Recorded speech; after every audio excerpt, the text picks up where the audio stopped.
Okay. So this section is 6-4 and 6-6. I'm going to kind of roll them into one. Some of you in Algebra 1 learned that when you are raised, or when a number is raised to a rational or fractional exponent, that they didn't realize that that was actually a root. So technically that's 25 to the first root 2, or the index is 2. Really, that's saying the square root of 25. So some of you learned that in 8th grade, some of you did not. But let's just take a refresher. And this is what 6-6 is. So I feel like you need to know this before you go into 6-4. It just makes more sense. So if I have 125 to the 1/3, that's the exact same thing as saying 125 to the first, which is 125. And then 3 is the cube root. So 3 is in the index. Well, what's the cube root of 125? Well, when we have a square root, you have to take out a pair. With a cube root, you have to take out 3. So your answer is 5, because 5 times 5 times 5 is 125. Same thing here, 8 to the 2/3 is squaring 8 and then taking the third root of 64. Well, 64 is 8 times 8. 8 times 8 is 222, and 222. So 1, 2. Your answer is 4. Yeah, 4 times 4 times 4 is 64. So it'd be the same thing for number 3. Okay. Number 4, 36 to the 3/2, that's 36 cubed square root. Well, 36 cubed, I'm not going to cube it because I'm just going to break it down anyway. 36 is 6 times 6, 6 times 6, and 6 times 6. And you take out groups of 2, 1, 2, 3. Well, 6 times 6 is 36 times 6 would be 216. Okay. And it's going to be so on and so forth. When we have negatives, that's okay. Negative 27 to the first is going to be negative 27 cube root. We can't take square roots and negatives, but we can take cube roots.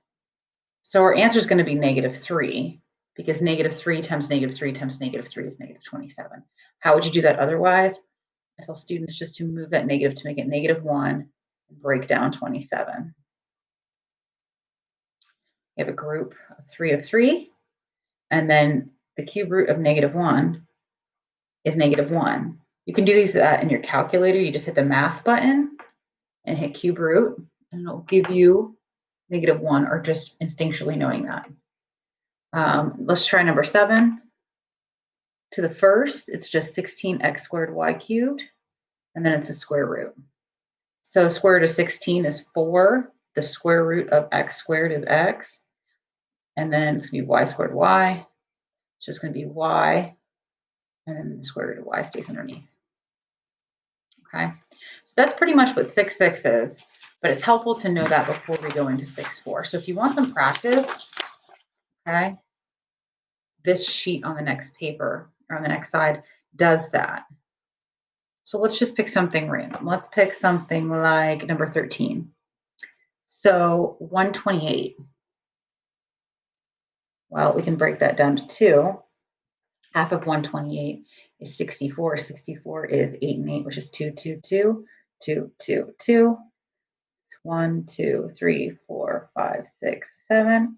1, 2, 3, 4, 5, 6, 7. Okay. So a group of 4, a group of 4, a group of 4. And then inside it's 8x cubed y cubed. 4th root still stays there. That's how you do something like that. And this is pretty much what 6-4 is, but 6-6 was saying, okay, here's a fraction. Now go ahead and do it. So I think that's actually easier for sometimes. Try this one or this one, and I'll give you extra credit for it. Okay, I can go over it later too, but if you can complete these showing the steps properly, I'll give you extra credit for each one. Okay. All right, let's move on to the actual lesson in chapter 6-4.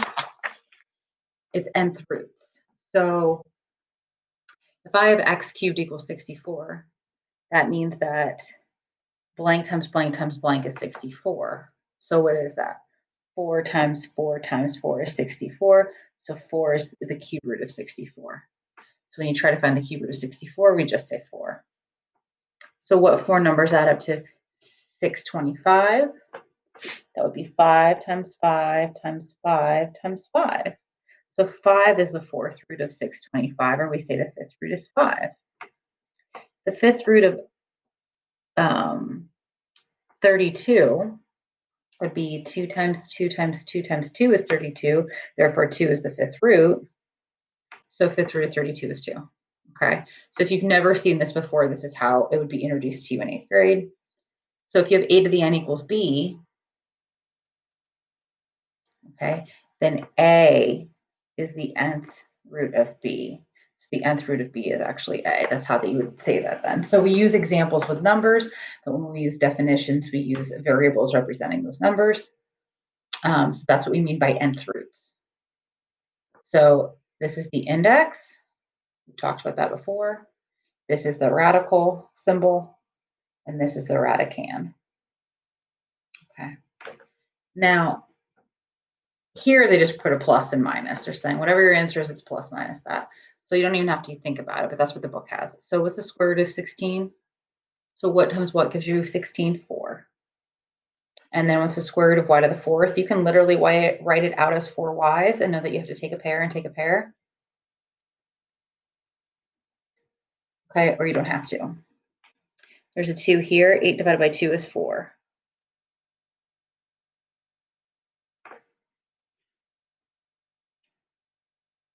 Here, you can just divide those numbers because those are technically fractions, or you can write it out. 3 goes into 243. 8, 81, so 9 times 9. So you could do 3 times 3 times 3 times 3 times 3. A to the fourth, b to the fifth. Okay. 3, a to the fourth, b to the fifth. Okay. And we have a negative 16. You can't take the negative out. Okay, you can if you want to do 4i. So 4i, this is technically a 2, x squared, y to the fourth. Now, if you're like, I couldn't just naturally see that in my head, you can write out 4x's and write out 8y's. Okay.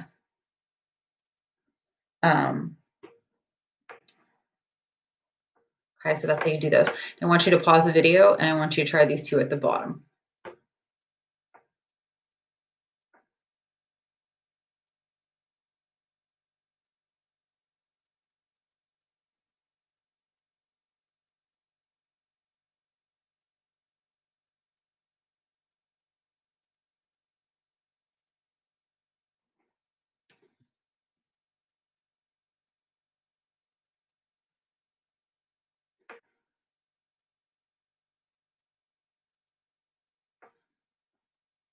So here you could have just used division, make it 5, use division, make it 8. It's totally up to you.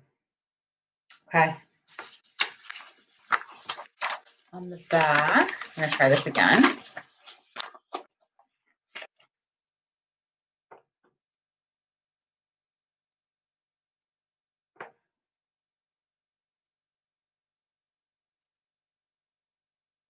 So you could use division, or you could just use, since I have a fourth root, I'm going to need 4. So I have 4y, so your answer is 4. Or I'm sorry, your answer is y. Here, you have a sixth root. So break down 64, 8 times 8 are 222, 222. And then you have 18 of these. So I'm not going to write out 18, I'm going to leave it. So I need 6 of them. I have 6. 18 divided by 6 is 3.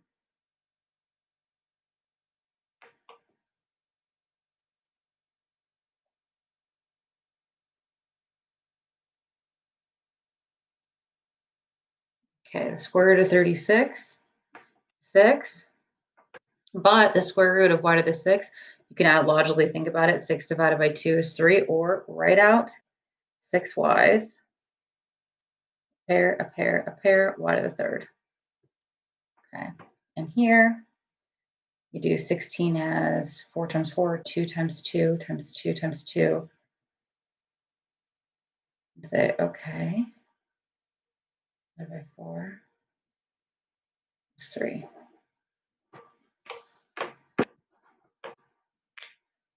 Okay. So if you've got that covered, now I'm going to throw in one more thing. It's a little tricky. Okay, so just bear with me. To understand a concept, let's go through an example.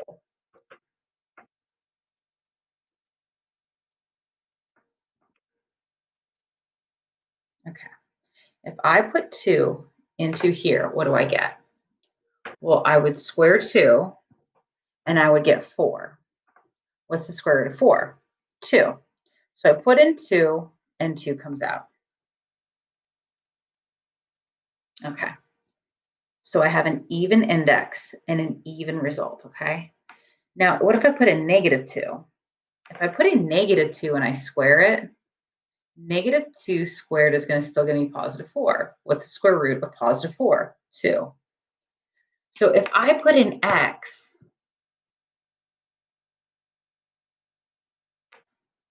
does x come out? Well, I put in 2 and 2 came out, and I put in a -2 and a +2 came out. So no matter what x is, a positive x will come out. So with that thinking, if I go back, I put a positive number in here, a positive y value is coming out. I don't have to write the absolute value bars because y is already being squared. Same thing here, it's to the 4th. A 5th root in another odd root, you can still have negatives, so that's okay. It's when we have an even root that this occurs.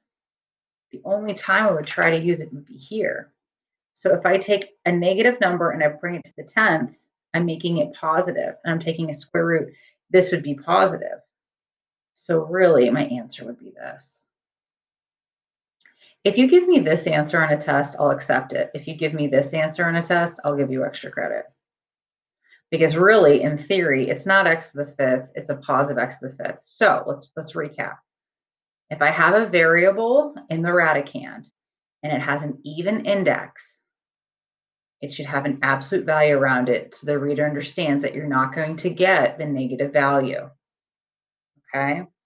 If when you rewrite it though out and it's to a even power, it doesn't need the absolute value bars because it's to an even power no matter what, it'll be positive. If you are listening to this right now and you're going, what is she talking about? You can either keep asking me questions and I'll reiterate to you understand, or you don't have to do it because the only time you're using it is in this section. It's the theoretical part of the math. And it's not really in theory, it can happen, but I'm just saying like it's not super necessary. So here, if I put a negative number in, is a negative number going to come out? No. So really you could say your answer is the absolute value of y. If I put a positive or a negative number in here, it's an even root. So your answer could be this, or it could be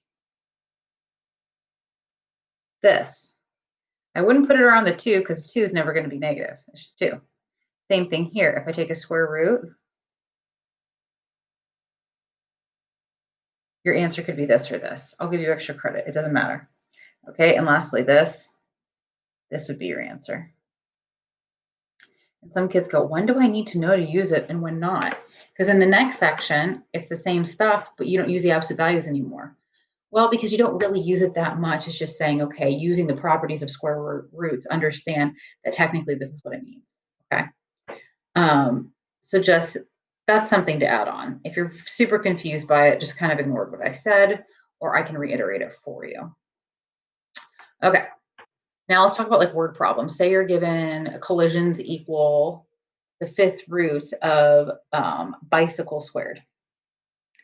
It represents the number of collisions and B represents the number of bikes.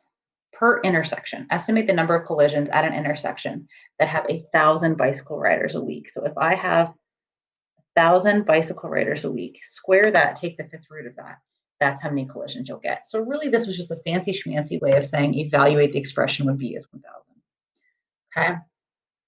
So put it in your calculator. If you want the function here, I would type in your calculator 5, then go to the math button and press the button that has the star asterisk for the cube root, and then hit 1,000 squared. And that will be your amount of collisions. Okay. Now here it says that the total number of collisions reported in 1 week is 21.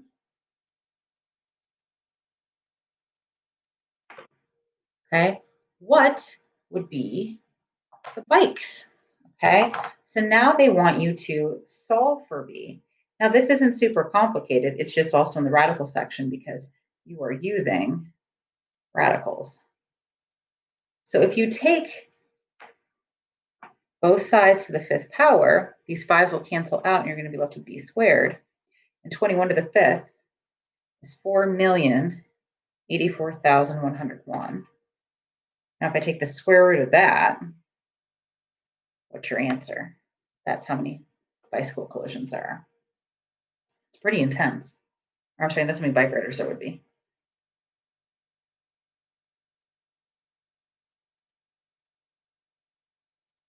Okay. That's the end of your notes. I don't have a calculator on me. That's why I didn't do it. And if you have questions about the absolute value part, it's not necessary, but please ask me.